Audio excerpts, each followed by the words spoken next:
Hello humans, and welcome to This Month in EDM.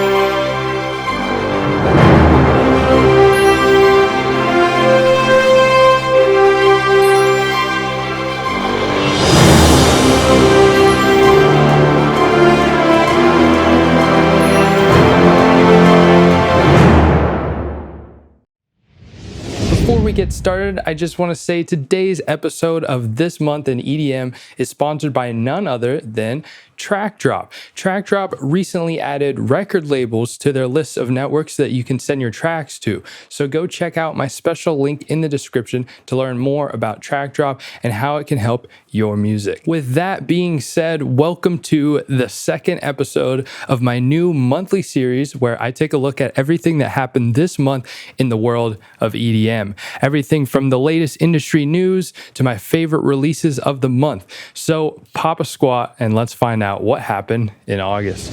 So I unfortunately have to start this episode out with some sad news for those of you who are fans of the talented, primarily mid-tempo artist Sin.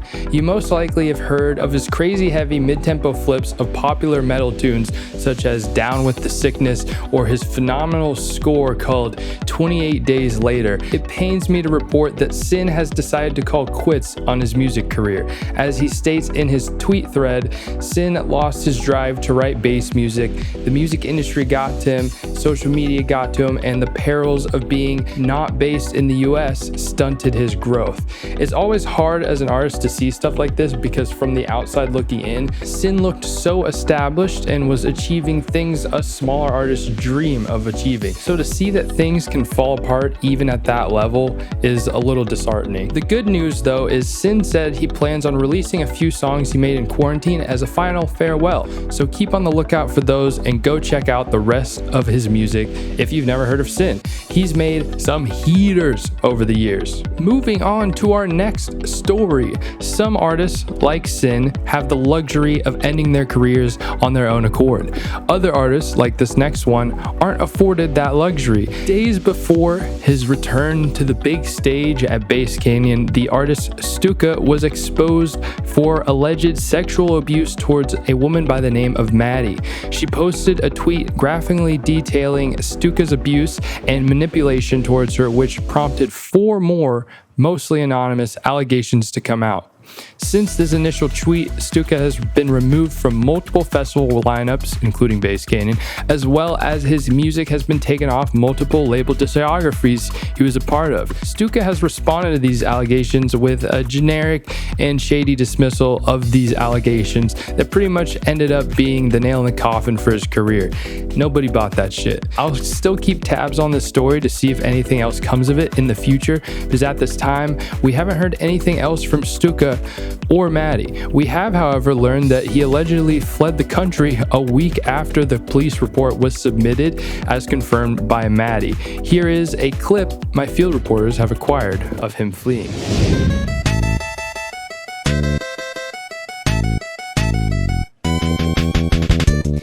Alright guys, on to the next canceling. This month, Twitter's been busy. Next, we have a beloved and well-known artist, Dion Timmer, being canceled. At least attempted to be canceled. Let me explain. So, a Twitter user by the handle @Dadsley came out with a video and receipts claiming that Dion Timmer mentally abused and manipulated her into having unprotected sex with him that eventually led to her getting pregnant, and then he allegedly pressured her into getting an abortion. I definitely recommend checking out the video and receipts for yourself, which are linked in the description, to understand more of the nitty-gritty in this situation. Now, at face value, this might seem pretty bad, so why did I say attempted canceling? Well, unfortunately, this tweet and video haven't gotten enough attention to force any response or acknowledgement from Dion Timmer. Dion definitely knows about her accusations based on all of the text messages provided, but he doesn't want it to to go public for obvious reasons. There also are quite a few gaps in context on both sides that leave a lot of people wanting to understand both sides of the story before making their judgments, including myself. Since Dion hasn't responded, it's hard to make any judgment. A lot of fans of Dion Timmer are quick to shrug this allegation off, but I do think there is some merit to it, and having read through some of the long replies to this original thread, it seems like there are multiple people out there who have had negative and similar experiences with Dion Timmer sexually. So I guess time will tell with this one. At the moment, Dion has escaped being canceled. All right, let's move on to some more exciting, happy news now that we've got all the bad shit out of the way. Let's start out with some awesome new developments in the industry. For those of you who have been following crypto and NFTs, you've probably been waiting to see those technologies cross paths with the music industry. Well, the time has come. There is now a new platform called Royal that has been announced by its founder, Blau. It's all in early access right now, and not too much is known, but basically it's a platform that allows artists to sell off portions of their music's ownership directly to fans. In turn, fans can become stakeholders in the upside of an artist, receive cash flows from future royalties generated, create a relationship with an artist, and much, much more. Really exciting stuff for fans and artists alike. Basically, the ability to invest directly into your favorite artist's success, whether they be large or small. For more information on this interesting new platform and how to sign up, you can find the link I dropped in the description below. It will be really cool to see what becomes of this revolutionary new idea. On the topic of new technology in the scene, a brand new platform was launched this month called Rave DJ. Generic name, I know, but basically now we have the ability to harness the power of AI to make mashups for ourselves. No need to go out and buy DJ software and equipment. Fuck all that. Who wants to be a DJ? Just go to rave.dj, pick 2 songs that you think would go well together, and boom, in a matter of minutes, you have a mashup. If you're too lazy to create any mashups of your own, the site also has a browse feature to allow you to see what kind of weird shit other people have mashed up. You'll find a glorious variety of both cracked and cursed mashups, and here's a quick example of one of the better mashups on the site. Let's take a look. So this is a mashup of Crab Rave and Never Gonna Give You Up by Rick Astley.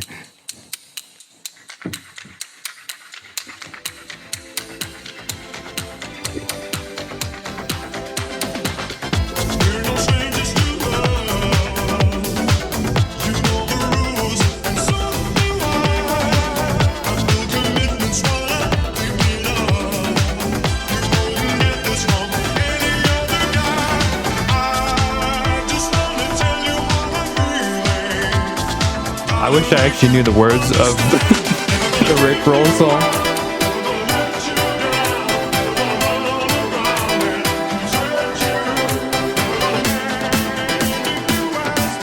Oh, here we go.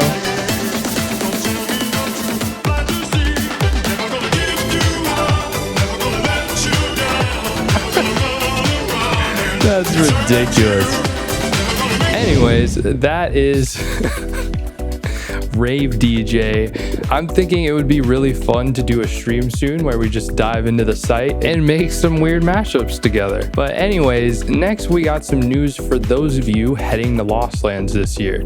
The official Lost Lands Twitter announced just a few days ago that they've added a brand new 250,000 plus square foot space right inside the festival grounds that includes 2 stages running day and night. This new enclosure is being referred to as the Forbidden Forest, and it supposedly has a bunch of new art installations and roaming dinosaurs involved in it. If you aren't going to Lost Lands, you can rest assured I'll be including this new addition in my Lost Lands vlog. As with every month in the EDM world, we have some new partnerships in the industry. Kicking things off, we've got Tomorrowland and Universal Music Group teaming up to start a collaborative label called Tomorrowland Music. Two titans in the industry teaming up to make more money and dominate more of the marketplace. I'm honestly not surprised. The good news though is that if you're a fan of house music, this is yet another sign that house is alive and well all over the world and it's not going anywhere. The first release kicking off this label will be a collaborative project between Afrojack and Chico Rose, so if that's your thing, keep an eye out. The next partnership we have is between two iconic producers of two different generations, and boy is this gonna blow your mind. Unless you already know about it, then it won't, but whatever. We have a confirmation that More Kismet and Skrillex are currently working on a collab. There's not much more information to tell beyond that. It's just really cool to see such a talented artist achieving huge dreams at such a young age. More Kismet is truly on the come-ups. Another fun collab to toss in the mix real quick, just so you know it exists, is apparently Flux Pavilion has a track with Emmy-nominated comedian and actor Hannibal Buress. You might know him from the Eric Andre show. It's quite the weird crossover, but I'm definitely looking forward to it. I love Flux and I love Hannibal for two completely different reasons, but I'm sure this will be a legendary collab. All right, so we've covered some notable collabs between artists, but what about collabs between artists and plants? I say this because apparently Rezz just launched 2 cannabis lines with products named after his songs. First off, just legendary. I want to launch a cannabis line one day, and now I know that that is an attainable goal as a dubstep producer. So super freaking cool. Anyways, in terms of how you can get your hands on these, well, that might be hard unless you're in Michigan. You see, only one of the cannabis products will actually have THC in them, and that's his line called Astro Hippie. Love the title. That will be focused on premium THC flower and will be launching in his home state of Michigan with 3 strains: G-Funk, Mr. B.O.G, and the Tie-Dye Medusa. So hey, if you're in Michigan, please send me a pack to review. Just DM me on Twitter or Discord and we can figure something out. For the rest of the country though, we only get access to the second line, Telescope, which focuses more on health and wellness through the use of CBD and hemp-based products. So unfortunately, no THC, but I commend him for making the time to try to develop more products beyond just ones to get high from. All right, next we're gonna rapid fire some album announcements because boy, have there been a lot this month. Let's see. So we've got Troy Boy teasing the release of his second album on the 4-year anniversary of his first one. Then we've got NERO announcing their third album on the 10-year anniversary of their first album. Welcome to reality. Super excited for that one. You know I'm going to be reviewing it. Next, we've got Rezz announcing her 4th album coming this fall with 1 single already out. Go check it out. And then finally, we have the Virtual Riot album announcement this month, which comes out in only a few days. Before we move on though, I have a few cool things to point out about the Virtual Riot album branding that some of my awesome Discord members pointed out to me. First off, if you look at the album art for the various singles, they all connect to create a giant image. And then next, if you take a closer look at some of the Japanese signage in the Simulation album art, you can see this wondrous translation. And final little bonus news about the new VR album. Tear Out producer Akuma is having her live debut at the first stop of the Simulation tour at the Hollywood Palladium. So if you're in the area, make sure you don't miss Akuma's first ever show. Congratulations, Akuma. Well, everybody, that's all the news I have for you this month. Real quick, I want to thank those of you who have started tagging me in newsworthy announcements whenever you see them. That turned out to be actually extremely helpful because I can't keep my eye on everything. So hey, if you see anything this next month that I should include, feel free to tag me on my socials or send me a DM in Discord. You can find all that info down in the description as always. Anyways, it's time to move on to some of the most noteworthy releases that you may have missed. Kicking things off, we have the OG dubstep and electro house producer Feed Me with their new album titled Feed Me.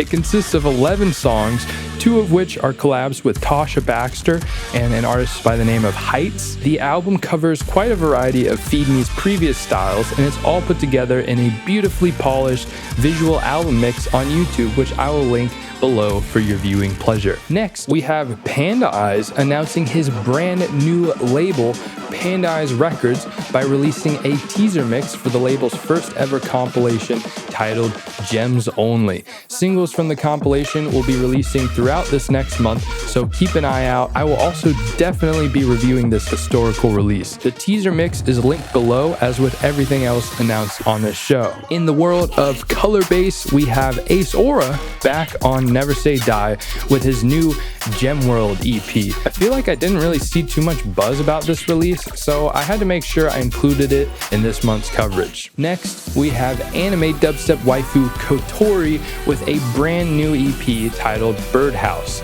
And I must say, this EP is actually pretty fire. I'm not always the biggest fan of Kotori personally, but this EP is quite the journey and really polished. Definitely worth a listen in my opinion. My favorite tune on the EP was Aerial Punk. Speaking of anime, we also have Pokemon entering back into the music game by having ZHU, of all people, remixing some of the songs off their last EP, which I didn't even know existed, in celebration of the 25th anniversary of Pokemon. Honestly, not my favorite music from ZHU by any means, but still an interesting release to check out. Next, we have the legendary David Guetta and Morton collab, Titanium, getting a Future Rave facelift for the 10-year anniversary of the track. Now, I've never been a big fan of David Guetta, but you can't deny the impact this amazing track had on all of us, and honestly, this remix is pretty cool. And for those of you who have been keeping up with Zed's Dead, you might remember their album they released to show off their new, more ambient label, Catching Zs. Well, they just dropped a fun little 4-track remix EP that includes an acoustic version of I Think You're Cool, as well as remixes from Imanu, Quiet Bison, Abo, and Pocket. A really sweet little remix package worth checking out. This next release comes from an artist who used to be a personal favorite of mine, Sam Lamar. He's one of those artists who blew up around 2016 and 2017 with a really cool and unique sound for the time, but then they just kind of never evolved and kind of got left behind a little bit. That's always made me sad to see, but finally, with his latest EP, Eons, it seems like he's finally evolving his sound a bit. I figured I'd throw this in for anyone else who might have given up on following him for the same reasons. Hope is restored. Another fairly overlooked artist I have on the list is The Brig. The Brig just dropped a heavy color-based banger with the artist Kaval, and I've been noticing The Brig kind of pivoting more towards color-based lately, and honestly, he's low-key been killing it. Alright, we come to the final noteworthy release before we get into what I thought were the best bass releases of the month. This last release is actually something I would include in the best releases of the month, but it's not an official release, so I can't include it in my Spotify playlist, unfortunately, so I'm keeping it on this list instead. Basically, the artist Knoir dropped a dub plate on Bandcamp where he bootlegged John Newman's Love Me Again. This plate is phenomenal and definitely goes down as one of my favorite Future Rhythm tunes of all time. I'll link the Bandcamp down below so you can go check it out for yourself, but this is sure to be a festival anthem, I promise you. Okay, with that being said, we are at the final segment of August, this month in EDM episode. I hope you guys have been enjoying yourselves. My favorite releases of the month. Before we get into them, let me remind you that I have a Spotify playlist linked below that features my favorite releases of every month so that you can stay up to date with the latest and greatest bass music coming out this year. All right, let's get cracking with one of the most phenomenal releases of the month, in my opinion. The latest Halcyon compilation, Cerebrum Volume 1.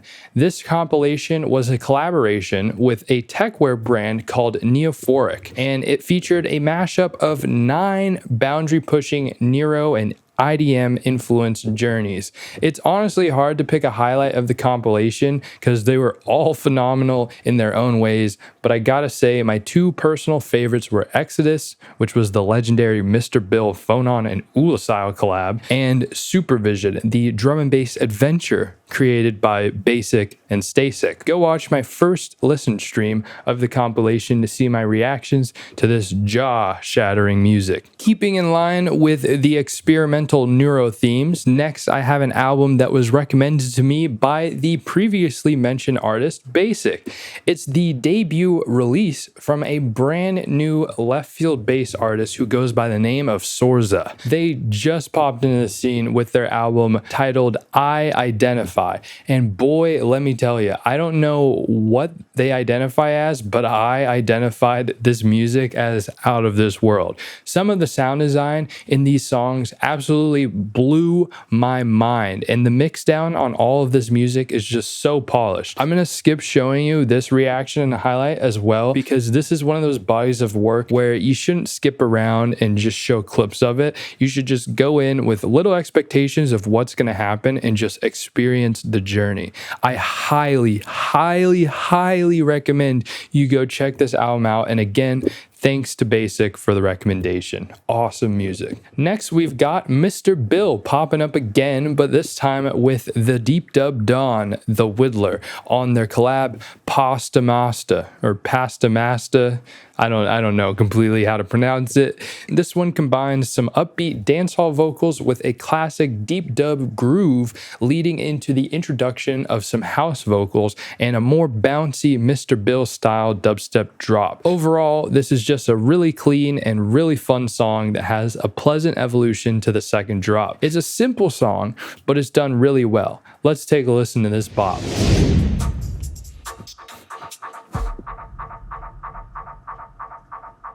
You have to careful in the time. System was made for brainwash the youth mind. Lead them from solid education with the tribulation. Don't ever commit be a crime. Me telling us it. All the story of our life. Babylon system built to make me face life. All she bleak, you make your war with your wife. Babylon a pretty and Babylon. I love reggae. I wish that part went on longer, to be honest.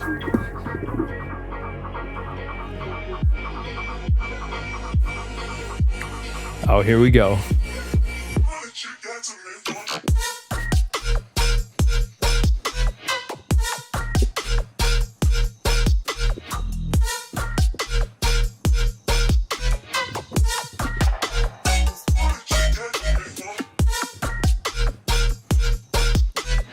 All right, that's enough of that. Oh, fucking love it though. All right, the next one I'm about to announce is one I went back and forth on if I should even include this as bass music, but I decided fuck it. Some of you might know I'm a huge fan of Don Diablo, the future house artist. Back when I first started DJing in 2015, my dream was to be the next Don Diablo, and future house was my favorite thing in the world. Since then, I've fallen more in love with bass music than future house, and I've obviously evolved away from house, but I still keep tabs on some of my favorite house artists, Don Diablo being one of them. And damn, let me say, I am infatuated with his collab with Galantis that came out this month. It's called Tears for Later, and it's just this beautifully nostalgic hug of a song. It's just so polished, cute, and easily digestible while still having a lot of substance to dive into. I love that the song evolves throughout and isn't just a copy and paste, which you see happens a lot in this genre of music. I'm gonna go ahead and play my favorite part of Tears for Later,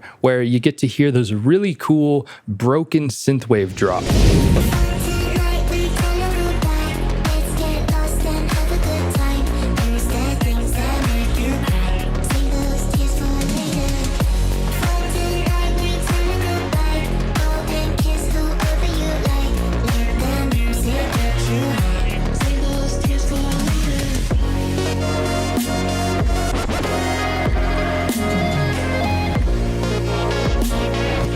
I love this part.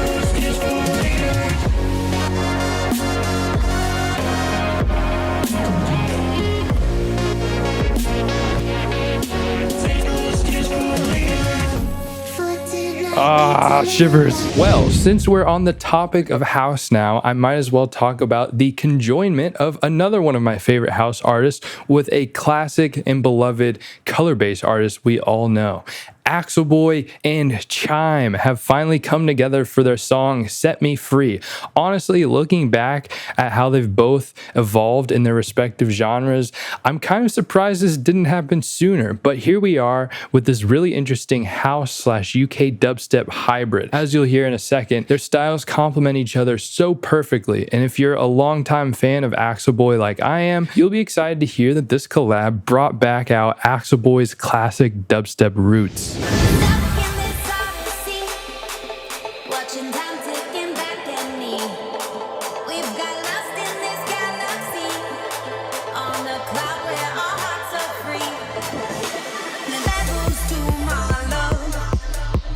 Oh, so deep.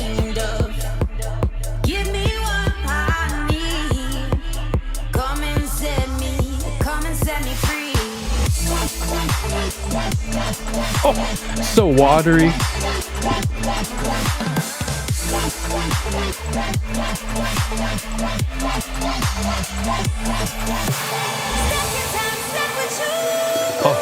Oh, here we go.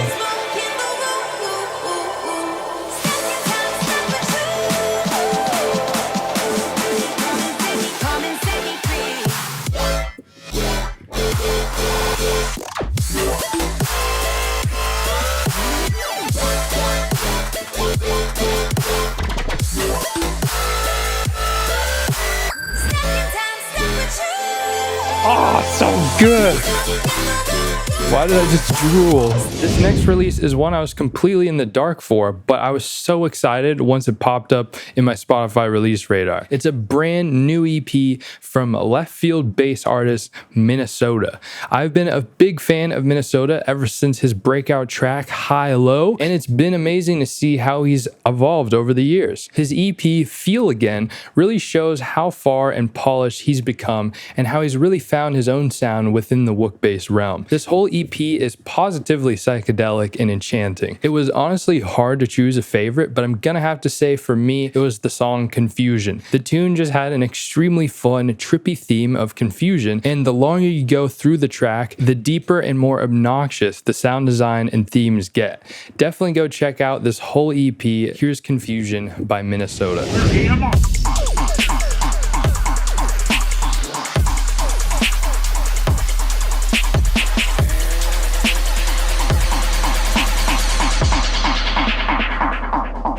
Where am I?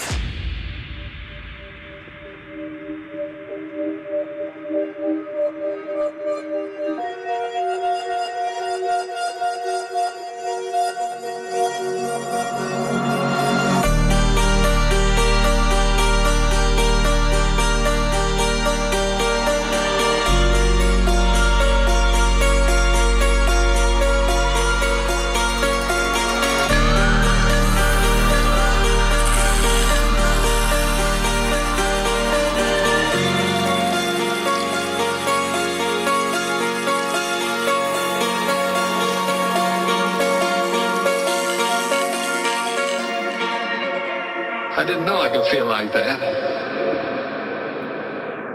Where am I? I'm getting confused. These snare hits are wild. What the fuck? You've got to get a hold of yourself.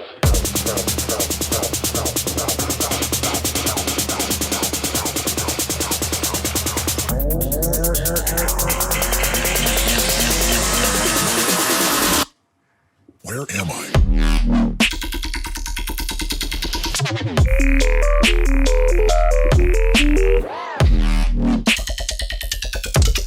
Come on.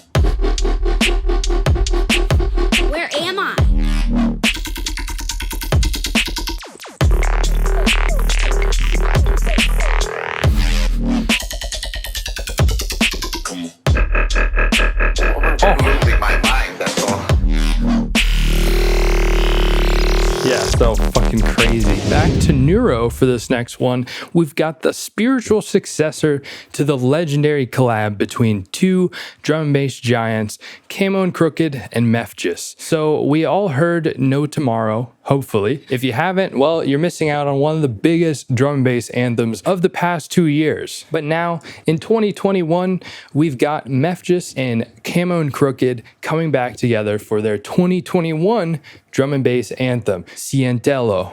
Sientelo means feel it in Spanish, and boy, do you really feel the bass on this one. As an ode to the title, I won't say much about this song, it's just time for you to feel it.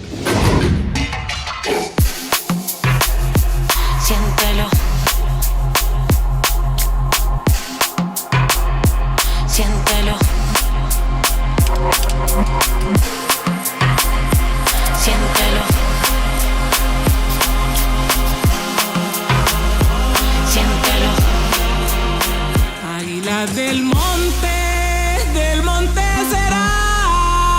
Se le oyen las voces como el pavo real. I don't know what this is saying, but I love these vocals.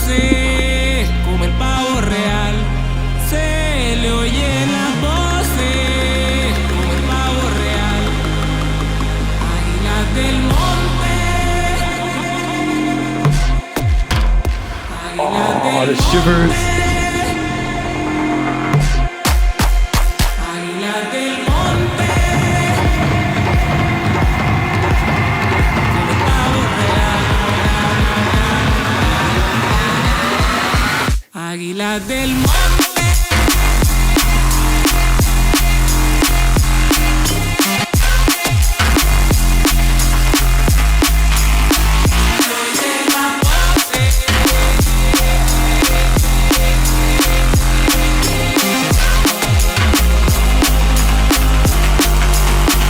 Águilas del monte será, se le oyen las voces, como el pavo Oh god, it's so good. I want to play the whole thing, but I can't because copyright. Okay, I'm really excited to present this next song to you because I'm sure a lot of you have never heard of this artist, Abelation. I honestly don't know anything about them. I just found them on Spotify 2 years ago. They had a cool track that popped into my feed and I've been hearing all their new releases ever since. Honestly, they've always been pretty hit or miss for me, but they've also always had really unique and crazy ideas. I just kind of always had this feeling that they'd grow into something really cool, and hey, here we are with one of their most polished releases yet. Their song Submit consists of wonky bass lines, evil vocals, and ear-curdling sound design. Really pounds home their unique style. I tell you, Abelation is going to be the next AT-Aliens in my opinion. Oh, there's a little tease.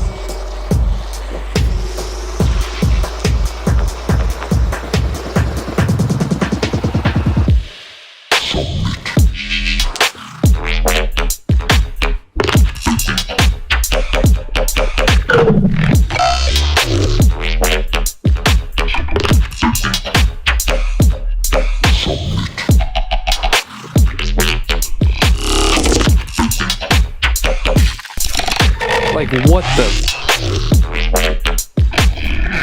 It's like a weird combination of like AT-Aliens and fucking Another release I found right before I recorded this, which definitely deserves a spot on the best releases this month, is the new Crankdat EP on Monstercat. Crankdat is someone I've been following for years, and he pretty consistently puts out really polished bangers. He has quite a bit of diversity with what he releases, but his recent Sad Robot EP showcases the more melodic side of his music. This EP features 5 captivating songs that all lean towards the future bass spectrum of things. Normally, future bass bores me, being that it's 2021 and a lot of it just feels the same, but Crankdat has managed to still evolve it forward, mixing future bass with subtle future rhythm and color bass themes, as well as really clever modulation to create some stunning works of art. Pair that with some phenomenal vocals. This whole EP hits, and it's really hard to pick a favorite. Honestly though, I'd say the second drop of What It Feels Like impressed me the most.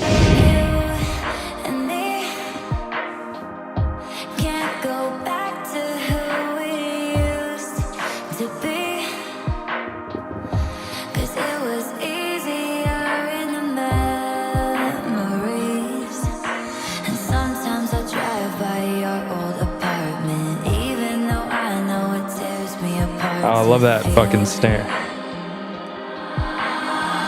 All the times that we said, don't get caught in the mess. Yeah, it's all making sense. Now I'm sober. I'm not gonna pretend it works out in the end. And if I could, then I would do it over. 'Cause I won't forget what it feels like. Taking a chance when it feels right. Knowing it's a mistake. Ooh. And doing it anyway.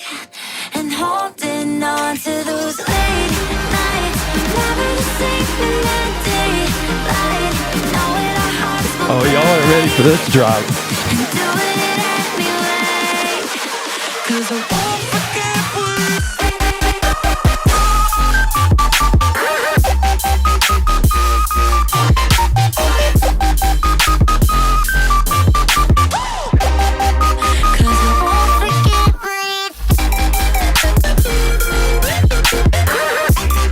Oh, that just hits you in the feels.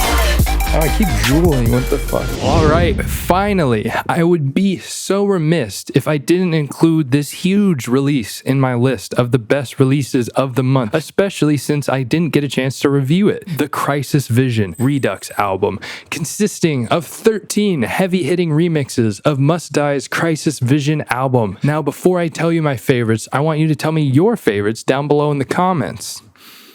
I'm waiting. Did you do it?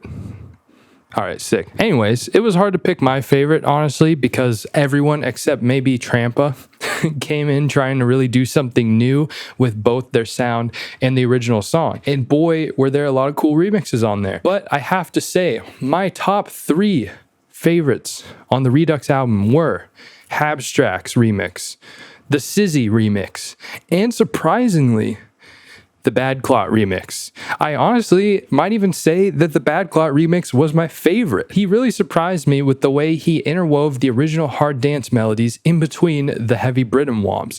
Plus, I honestly really didn't like Hellburst originally, so he managed to flip it into something really fun. Props to Bad Clot. Let's check out that crazy drop.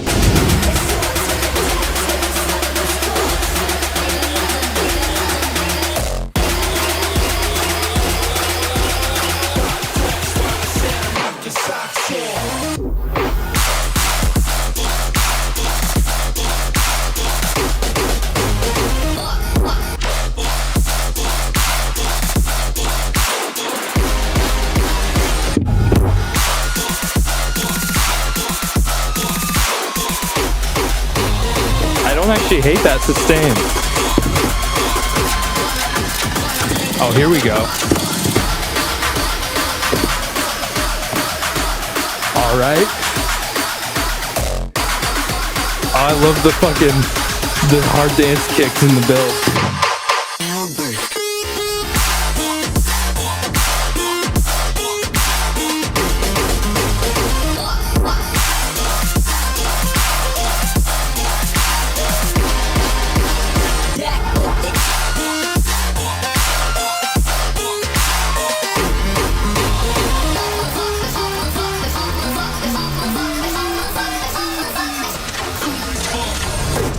Fuck, unfortunately, my camera just shut off before, I think, the second drop or whatever.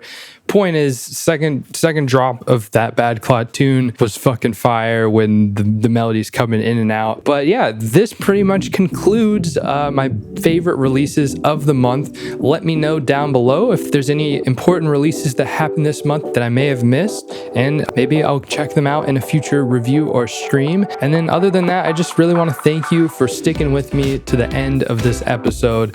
It really means a lot that you guys are enjoying this content. I put a lot of extra work and effort into these This Month in EDM videos because I think they're really fun and I think they're a cool idea, but that work doesn't really mean anything unless you guys are actually watching these videos, sharing them with your friends, giving them a like. And so the fact that you guys are doing that, it just means the world to me, and it shows me my work isn't going to waste. And so yeah, I really hope that these videos are entertaining to you guys and informative in a fun way. And yeah, I'm gonna keep doing these every month. Again, all of the info, everything that I covered is down in the description, as well as my Spotify playlist that basically I update every week to every month, just filling in what my favorite bass releases are of the entire year. So yeah, definitely go check that out. But as always, my name's qbik, and I will see you guys very soon in another video. I'm working on my Bass Canyon vlog. It's my first vlog I've ever done, so it's taking a little longer because I have to get into the whole workflow of it, but that should be coming out soon, and then some big reviews, so stay tuned. But for now, bye humans.